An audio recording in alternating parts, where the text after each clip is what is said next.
"Hello, cat," said Doug. "Meow," said Cat.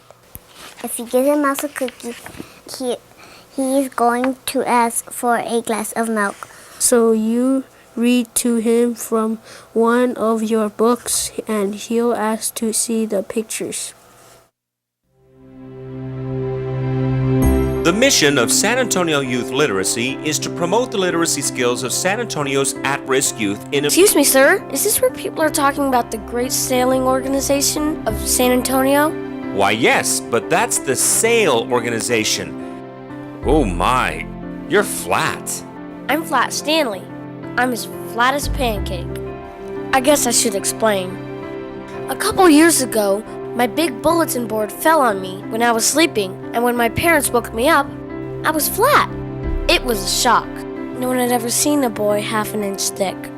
At first, I didn't like being different, but then I realized there were many great things I could do. So, I've put myself in an envelope and asked my parents to mail me all around the world. And I've had a whole series of adventures since then. Then I heard of this great sailing program of San Antonio. I had an idea. I can be a sail. When I got there, I didn't see any sailing clubs at all. In fact, I didn't find a seashore or a lake. I did find a river, but the boats didn't have a sail. I had a great adventure in San Antonio, but I never found any sailing. Stanley, that's because S.A.Y.L. stands for San Antonio Youth Literacy, and the great program is Let's Read. If you came to find out about the S.A.Y.L. organization, you really need to talk to the people involved in making the program come to life. I am a former school teacher, and I write full-time now. I write novels for adults, and I have a young adult novel coming out in the summer. Of course, being a writer, reading is critical to me. They go hand in hand. If you don't read, you don't write, and vice versa. And I really look forward to my days with the kids. I work with two. I have two that are in second grade, a girl and a boy. Noel is one of mine. For the first time, a couple of sessions ago, he actually wanted to read the whole thing on his own the first time. Just in the amount of enthusiasm that he's got about reading, he's grown a lot.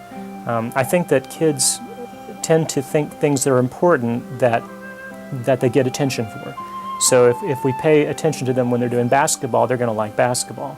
If we pay attention to them when they're doing bad things, then they'll learn that acting up is the way that they get attention. If we pay attention to them when they're reading, then suddenly they're going to start like reading. When you have somebody who takes the time to sit down and read with you, I don't think you ever forget that.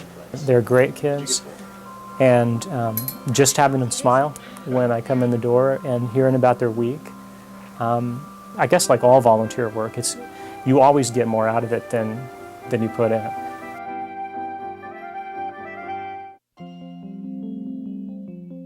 We'd love to be able to be in every school in San Antonio, helping as many children at that school that need our program. But without volunteer reading tutors, we just aren't able to be everywhere that we really need to be in this city. The more people that we have to work with students, the more students we can help.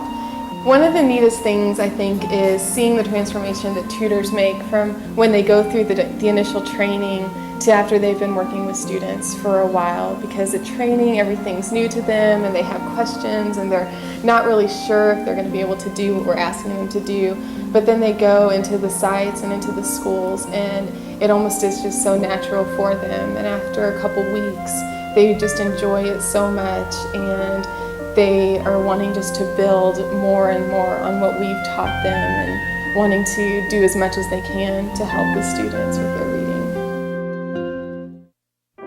What I've always liked about reading is it takes you away to some other world or some other time or some other place.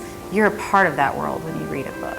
You become transported to that place and that time. I really believe in this program. So we're bringing them someone who is going to sit down with them and read with them, not just to them, but with them, and help foster these literacy skills and foster this love of reading.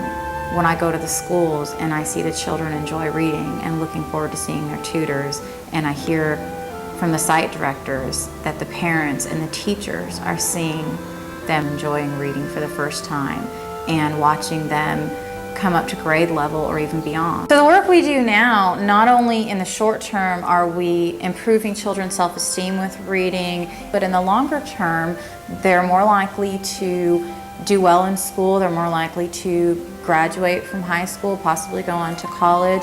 And what that really means for San Antonio is that we're going to eventually have a more educated workforce.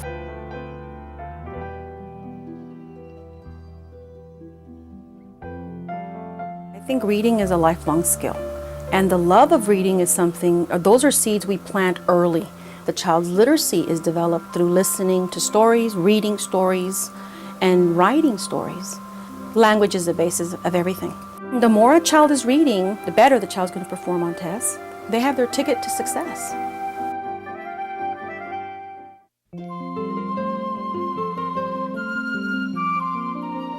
In first grade, I wasn't reading. Now in second grade, I'm reading.